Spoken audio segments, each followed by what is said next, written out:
So everybody, and welcome back to the Firahs podcast and Whoa FM 90.4. We are chilling. This is the show, The Street Sessions, and you know it's funny. I was literally telling you just off camera. I'll be talking to about them all day about who I'm really interviewing today. If you might remember that tune tonight, Valentine's Day 2012, 2013 era, when before Netflix and chill was a thing, it was fully Abel Miller. Tonight and hoping the girl pulls up and chill.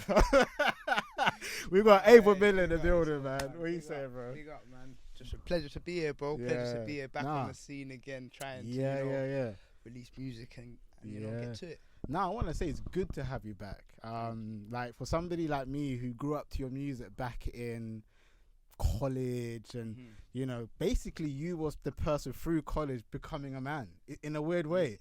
And it's almost like, because we us, like in my circle, we was calling you the UK Chris Brown. Like that's who you was. You get me? Especially remember, I don't remember the tune Gentleman that you did as well. Gentleman. That definitely put you on that in terms of your vocal cords and the ability that you had as an artist was something that we never had. 11 them times. Yeah. For real, so. 11, 12. 2023, man. So, you know what I mean? It's been a journey. Yeah. And to have put that out from 11 and still hear people still talk about it even now is a real blessing, man. So it's a testament that you can go away and still be relevant. Do you know what I mean? I feel like it's very difficult in the times we're in, especially when people's concentration spans are like 2-3 seconds to forget someone. But you came back, and as soon as I saw Abel Miller in my mirror, I remember when I was like, hold on a minute. You know what I had to double check and make sure this shit was legit. Yeah. And I'm like, oh, it really is Abel Miller. Like, I was like, okay. I'm like, yeah, sure. Heard the tune. I was like, yeah. That's the guy. Do you know what? It's funny that you say that, because it's like, you forget that it's life. Yeah. It's actually literally life as well. So where we're putting out music and we're trying to obviously get the numbers, or if it's not get the numbers, get the fans, or if it's not that, just connect. It's meant to be a continuous thing. And if you're on a label, how would they run it? They'll say, all right, cool, here's your 3 singles for the year, your album, go again the next year. They'll go again. Here's your 3 singles. So you're always kind of constantly working. But when independent, it is a bit different as well. So it's a grind, and I don't like to go on the nitty gritty bits about how hard it is independent, but at the same time, it's life as well. So you have to go away and come back. 100%. So it gets like that for me. It gets like that. Can't lie to you. I think we should start from the beginning. Like did you grow up in London? Is that right? Am I saying that? Yeah, you grew up in London. Yeah. How was that for you as a child, like growing up in London? For me, it was, I'd say starting out from a youth, man. Yeah. Growing up, mum's going to church, grandmother's going to church, grandfather's. So I'm going to church from a young age, always in the church. Like singing the church. Yeah, I was well. gonna That say, was partly part of it. But eventually, you don't want to go. Well, for me, I found myself like I've been going here since a youth. young, and I got to a point where I think I was like 14, 15, and then I kind of just wanted to just chill at home more and just go out and do what the man was doing, or just be around and play football, whatever. So when I'd say I kind of locked down a bit, quite long, 14, 15. Then broke loose and you break a bit loose, and you know what I mean. We've all been there. It's actually I got a little boy myself as well, so I look at it, bro. And I say, thank you, bro. I look at it and I say, wow, it's not easy growing up in London. So I can't lie, like certain times from that age right there, 14, 15, it's a very, very, you gotta be careful at that age. I feel like, how do you reckon? We made it. We met, bro. Because a lot of us have like full-time jobs. A lot of them also that I know are like in jail, either not here, maybe even rehab, got sent back away somewhere by family because of how they were. Whenever I talk to the people that I'm still around from school, I'm like, bro, think about it. Half of other man them are, we actually kind of made it, you know. Even if you just work in the Sainsbury's, you made it, bro. Do you know what I mean? It could have been a whole different thing. 100%. That's the thing about it. So them ages are vital. Once you made it through that, then you kind of could get your head together and figure out what you want to do. And that's just, you just scraped it. That's like saying about 20. So for me, man, I had my little bits here and there, but as you do, you get older and you try wisen up, 100%. And that's what I had to try and do. And for me, it's been a grind, but I wouldn't change it, you know. Would you say having a child matured you a lot quicker than you needed to? I'd say in the terms of when you're single, you're still on your single nigga shit, but when you have a child, it's like you start. It's another life, bro. Yeah. It's literally that. It's another life you've got to think about. And I say this like, it's not all about me no more. Even though it never really was, but it's not all just you. It's more like, right, with this decision I'm making now, it affects little man as well.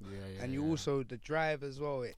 I can't lie. That's partly why I'm getting my head together, and because it's not easy sometimes, man. But getting your head together is key, because you got little man. So regardless, you even if you don't want to, bruh. You know what I mean? Even if you don't want to, bruh, you got a little man's there, bruh. So what? It's either you're gonna let him go down with you. You know what I mean?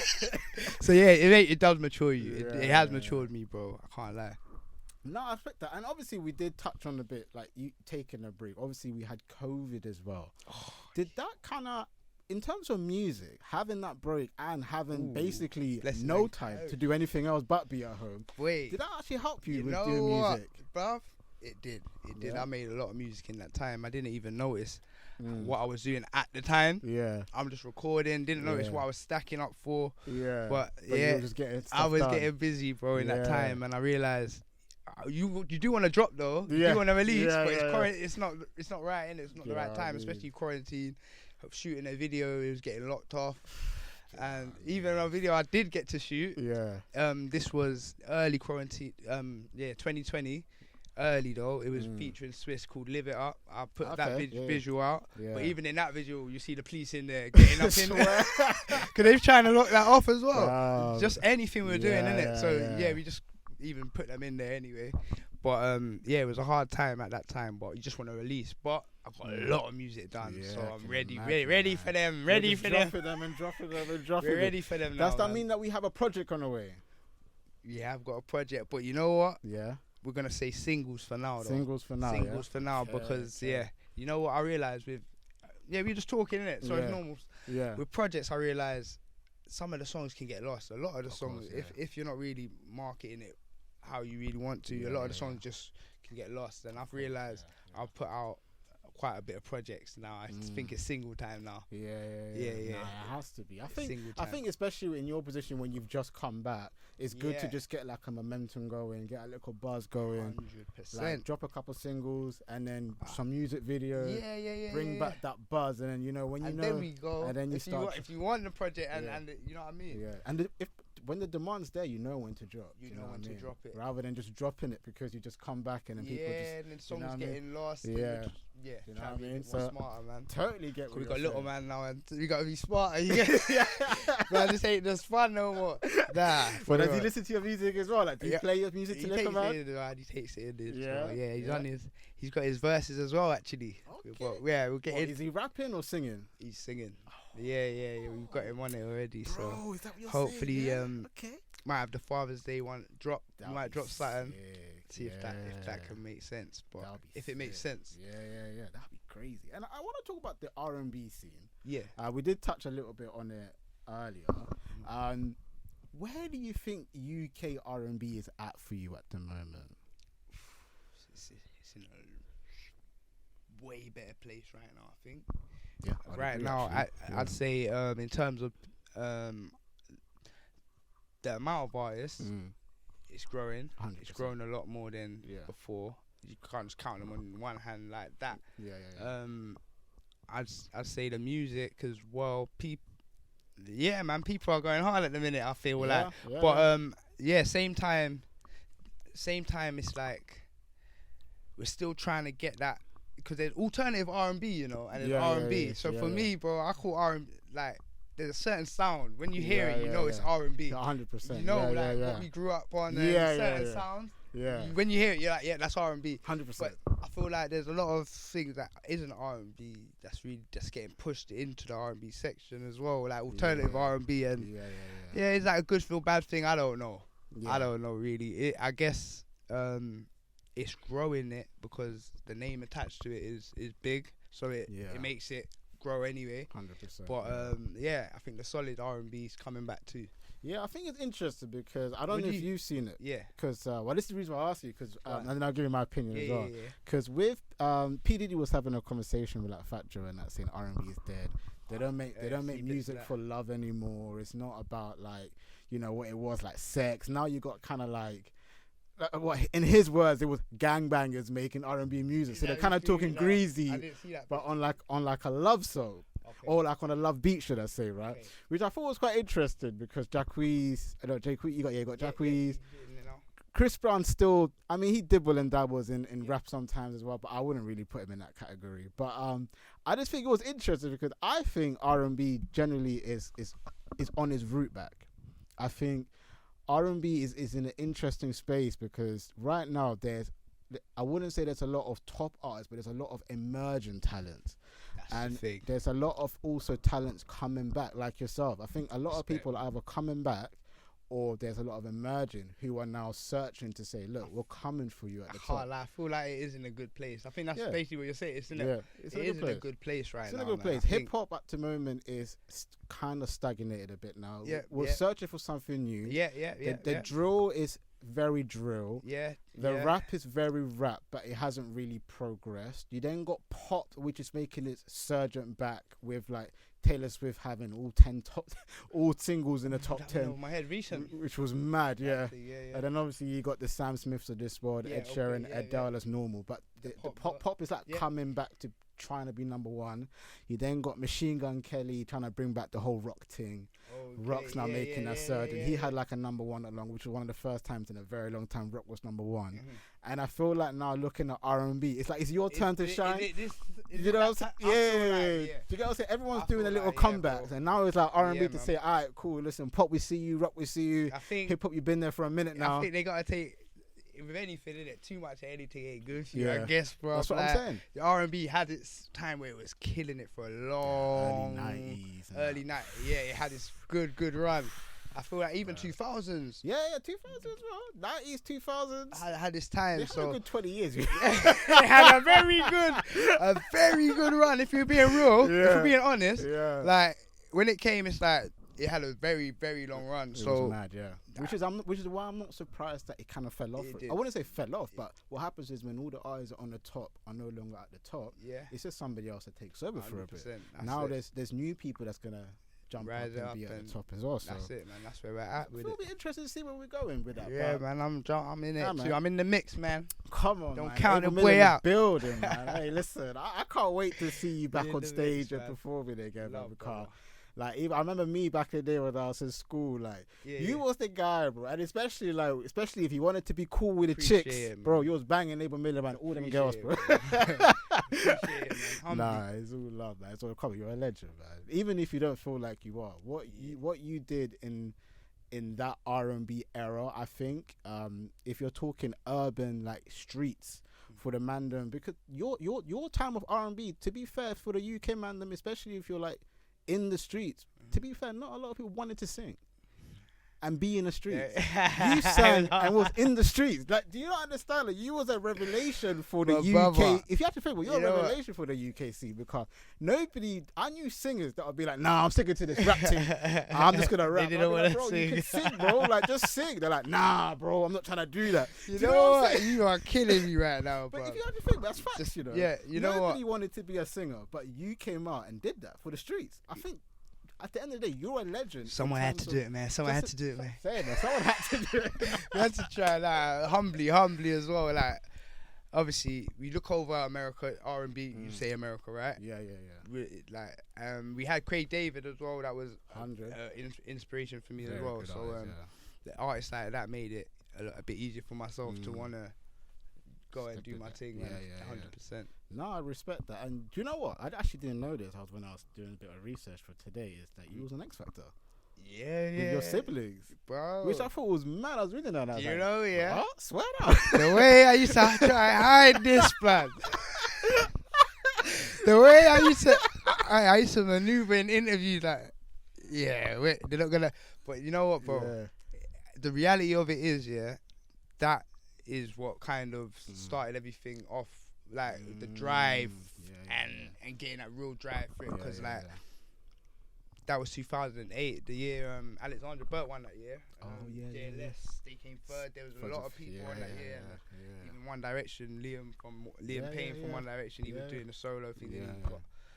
So for me, I feel like at that time, I didn't appreciate it at all. I didn't appreciate it. I thought, I didn't know what it kind of did, but the drive that it gave me from coming off and going the last 24, my sisters, they were like, forget this right now, like I want to focus on other things. They didn't really kind of want to go straight on and pursue it right there and then, but me, I kind of just said, you know what, let's go. It put a little fire in me, so that was a very good experience as well, actually. What did you meet up with? Like, was it Simon Cowell? I'm not an expert. So I don't know who they. I know Simon Cowell. At the year I went on, that's whose house we went. Was it Sharon Osbourne as well? Was she still there at the time?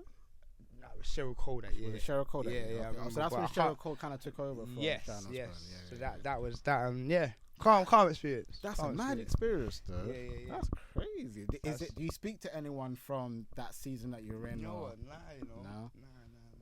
It's kind of just frizzled out, man. It's been a long time as well. Yeah, I mean 2008, 2023.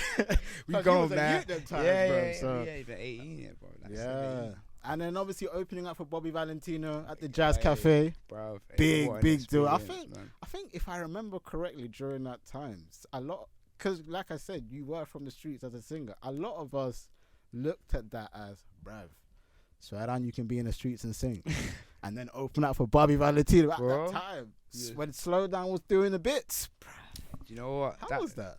Good experience, proper, man. Bobby Valentino as well, you grew up listening to Slow Down. Even when I used to be out here, I'm trying to sing that to the girls, like singing his song, and I'm opening up for him. So that was crazy, man. I proper appreciate that, man. 100%. So all those experiences that you've had, like, you know, X Factor, Bobby Valentino's, you know, opening up for big stages, singing to industry professionals, has that been able to build your confidence when you are on stage? So like when you go on stage, did all of those, even singing at church, did that kind of give you a way of kind of understanding how you deal with different type of audiences and stuff like that? You know, until you just said it now, start putting everything that you're saying together, and realizing each and every performance, it grows you, bro. It actually literally does. I'm just saying it, like, cause each studio session it grows you. So everything, man, like the goods, the bads, all of that, man, it makes you into who you are and who you're gonna be. Cause I ain't done yet. I've still got more to do, bro. 100%, like I literally just touched 32, but we're still fresh and we're still trying to keep it going again. So that's where I'm at now. I'm not trying to say, I had a run and that's it. Nah, there's more to come. Life's for living, and we got more to do. I mean, you'll have a better run now than you did before. That's a fact, bro. You get, brother. It's a respect, man. I appreciate you. What people always want to kind of limit and say, that was that from that time, and can't support it with anything, whatever's industry you're in. But why not take it even further then? You can easy. I think one thing, especially if I date it back to what I went through, is I was doing so well on YouTube, and then I stopped, fell off heavy, and ended up on radio, and then doing podcasts. So I just found something different. Was your journey? We started YouTubing. Yes, I used to do YouTube every single day. Sick. Literally 365 days. Every day. Come on, bro. I was dropping basically news videos, innit? So I was trying to do like this journey. So you have the 365 days going, every day, like from like 2014 to like 2016, every day, like 2 years straight. You're one of those. And then, but I felt that's like work. It was hard work. I just felt like it got to the point where I was like, okay, I've been doing this every day. What's next? Kind of thing, bro. And like, so I stopped for a bit. A bit like you, essentially. We stopped when we was at the top. We didn't stop when we was dying out. We stopped when we was like kind of there. 100%. Like I was doing, in terms of not like a big YouTuber, but like to get like 5,000-10,000 views, 15,000-20,000 views on a weekly basis on like, and that's just one video. I was doing like 10, 15 a day on different stories. Being able to do that, it was mental. But then it just got to the point. So you literally got to a point where you felt yourself like, you know what, what more is? Yeah, bro, I mean, I think my aim was always doing journalism, broadcasting, radio, but because I was every day on YouTube, I didn't have time to do anything else. If that makes sense. That's because I was every day, I had to drop a video every day. That was all I was doing. I quit my 9 to 5. I was on Job Seekers for like a year, just drop a video. Bro. I was like, I'm just gonna do it. The grind is real, bro. I'm just gonna do it. The grind is real, man. So yeah, when I take time off, I ended up going back into a 9 to 5 and just figuring things out, having time, planning. Then I ended up finding radio. Shout out to El Brown who put me on at the time. Big up. And then that's kind of like how I moved forward, literally like that. So and that's what I see with you is you were at the top and you learn a lot during that period. Yeah. You know what you're good at. Yeah. You know which mistakes you made. Experience, my brody. You know what I mean? So you got all that knowledge now. That's why I feel like you'll be even better now, because when you don't have a lot of the knowledge, you're kind of learning as you go. Do you know what I mean? That's what I'm. And that's there's what a lot I'm saying, of things that I have friends who's been in contracts. I read it and I look at them and I'm like, bro, I feel sorry for you, bro. Like, you know what I mean? So it's one of them ones where it could have. I always say, man, it could have been even. You could be in a worse situation. You could have been in a messed up deal, like crazy, even what, like bad, and you can't get out. You can't drop nothing, even all now. So I just give thanks that I'm able to be able to drop music. I'm not in a mad space. I've had my grind, my moments, bro. I'm not gonna lie to you that I'll say on radio. I've said it on radio before. Mental health, and I'm a guy that will always say that you have to check in on your mental health a lot, bro, because in this thing you can lose your head, bro. I've been in a situation where I've been sectioned, bro. So I've been sectioned from mental health 3 times. Okay. And I've gone back. Yeah. And I've said, you know what? We're not going back there again. 2017 is the last time it happened to me. So we're in 2023 now, and we're saying, you know what? All of that we're putting behind, and we're trying to just focus and get a clear head. So that's why, how's it? Like 67 years now it's been. So you know what I mean? So thank you for coming out of it, because brother, I'm not gonna lie, suicidal thoughts myself. Really, bro? Yeah. Well, maybe I just said that for a reason, right now, but I mentioned I'm not shy to say if you feel like you've got anything like that, bro, the best thing to do, you speak to people, bro. You don't just stay in one place, because that's the worst thing you could do. That's what I did, and I found myself in a situation where my family's having to pick me up and get me like that. It's a real thing, man. So just try not to. I'm just giving a message. I might as well just talk. Do your take, people, bro. Try not to stress too much. Try not to indulge in your own thoughts too much and bring yourself down, because life, there's way more to life. And you can pick yourself up. All you gotta do is reach out for the right help, and you're good. Maybe I could give that message at least, man. But we'll come off that topic. Listen, that's the big boy message from Abel Miller right there. I had to give them one, man. But we gotta go into the single, man. The reason why we're here, man. The comeback tune of 2023. I actually, low key, I'll go as far to say, out of all the R&B songs I've heard, I would say it's probably top 5 best R&B songs from that have been said. Anyway, there's probably other songs out there, but from what I've heard, it's just really good. I think what Say Something has is that old school vibe mixed with a new school vibe. Do you know what I mean? That the lyrics aren't this old guy's school. on point. This guy's on point. Listen, I take pride, man. Yeah. No, big up, man. I play like 20 times that's before the I make mix. any That's the opinions. mix. Like, how do we get the old school but still keep it modern? That's what I'm saying, yeah. So Because I feel like the lyrics does that. The beat gives off the old school vibe, but it has that little poppy, newish feel. And then what you're singing, it's relevant to today, but also, I always play my music to my mum anyway. Whenever I'm going to do anything radio. Like, big up Mumsy. Big up Mumsy. She's like, yeah. She's like, this is my vibe. She's like, yeah, I don't want to hear that other rap stuff. But I don't expect mum to want to hear drill anyways. I hear you. But I always, because obviously when I DJ, I like playing sets in it. So obviously I added yours to the R&B set. So she heard it in the mix. She was loving it. Big up Mumsy. Yeah, she knows. How did that tune kind of come about? Quarantine. Oh, it was quarantine. Yeah. It was so I'll be real. Sessions. That was one of them locked in. Yeah. Heard the beat and I said, that's exactly the vibe I needed. It had the old school feel, but still bumpy, and still had that bump to it. So I thought radio, club, we're trying to go a bit there, or not too much slow jams, trying to take it up. So that's how that actually came about. Trying to get a bit more mid to up tempo records.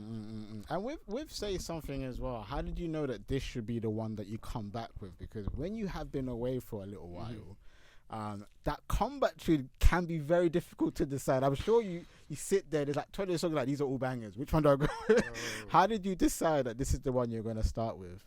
To be honest, I played them back to back. I was playing them back to back for a while. Yeah. And then, I just kept hearing that I kind of hear like radio DJs introducing before it even does. Like, this is now Say Nothing. And then I just said that. And my boy, actually, I was with at the time, said it as well. Okay. He goes, Say Nothing on the... Yeah, he came out with it, furthermore. And I was like, you know what, this is the first... It was a feed. I just felt it, bro. So it just felt like the first right one, and it felt like the right one. There's obviously a lot more to come, but that's the first one to kick it off with. It felt right. No, I want to make sure everybody goes and check out Say Something. It's a big tune. I love it. You know, and everyone that listens, especially if you are from the podcast where I do like my listening sessions and my mum dips in and out of the room. Shout out, mum. Sometimes you do need to stay out of the room though. But anyway, it's cool. We love you. When my mum gives the approval, you know it's always a vibe. So we have a thing where people play music and we do like people can like give their little reviews or like. Well, you've got. What do you mean? So I do like reviews, innit? Oh, you music reviews. Yeah. So I do like sections on the podcast where I get other people to come along and do reviews. I definitely like to know what they're saying for that one. Definitely. Yeah, I'll do your tune if you want, you know. I'll do most tunes anyway. Sean would tell you I do reviews for pretty much all of his clients anyway. So definitely we're going to be doing an Abel Miller review. I think that'd be a crazy review still. I can't wait for that one. But also, before we go, I had a question for you, a request. Yes, I see you put it up on the gram. Yeah. I've been waiting for it. So this one is actually funny because I think you know him, innit? Yeah. So let's get it. So the first question is, when's the song with Owls Gambino dropping? And is it Owls Gambino? Yeah, Owls Gambino, right? Okay, you go. Yeah, that's the question. When's the song dropping? And that's who said it. Alright, cool. When it gets done, we need to get it locked in. Big up that person as well because reached out and we've been trying to rap and get it done. When it gets done, it will drop. It can't drop with it if it ain't done. That's it. Big up though, man. Another question we have here is, why R&B? Ooh, that's a good one. I like that. Yeah, why R&B? Ooh. Vocally, why R&B? Yeah. Vocally, it's where I can express the best, I reckon. Yeah. Obviously we have other genres, but for me, vocally, I can express myself the best in R&B. Yeah, I was gonna say because you have a voice that could handle soul. 1,000%. Respect. Have you ever tried to do soul? Is that something that you've ever dibbled and dabbled in, or would you? I haven't, you know. But I feel like R&B and soul very close, you know. They are very close. I would even say Afrobeats. Like I'm seeing all these R&B singers and Afrobeats now. Chris Brown doing it. I can see you on that. This is do you it, know bro. What I mean? So we're just trying would you dibble and dabble in Afrobeats? We would definitely, man. Trying to just once it connects and we get it right. Yeah. Go on, running with it. Come on, man. Nah, listen. I just running with it, man. I just want to say. I feel like sorry to cut you. No, do your thing, bro. I feel like if the vocals R&B, you can really have it on anything. It's still, you know what I mean. It can still cut through. Like back in the day, R&B singles on rap beats doing the vocals, like the R&B record. Yeah. So, no, I just want to say a huge thank you for coming through and coming down and having a conversation with us. Pleasure coming down. Like it's an honor for me to speak to somebody that I was fully bumping on my phone. Bro, do you know what I'm saying? That's crazy. I had you today that knew who I was. You get me? I appreciate it, man. Big up, man. Nah, pretty much love for that, and I can't wait to see what successes you have in the near future. Thanks, bro. Make sure everybody go check out Saying Something, available everywhere now. Say Nothing out everywhere on all platforms. So this is the part where if you got anything coming out, any shows, anything you want to plug, social media, just let it out, man. Yeah. What do you want to say? Well, getting a video, Say Nothing video is going to be coming next month. So that's going to be April from when this airs. It's going to be in April. The Say Nothing video. Instagram, Abel Miller Official, and Facebook, it's Abel Miller. That's me. Say no more, man. Big shout out to everyone that's locked in right now. This has been your boy Firahs, the Street Sessions on WOW FM and the Firahs podcast. Yes. And we've got Abel Miller, the legend, in the building. Here's Firahs, not Fires, blood, as well, man. And listen, everyone at WOW FM, I know half of you are Jamaican, didn't you? Always say fire.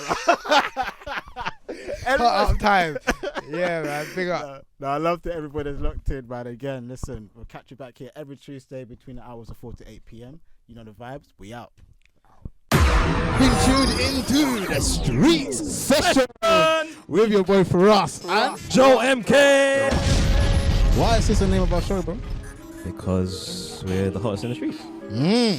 Catch us online, on the go, and on the FM. Okay, let's go.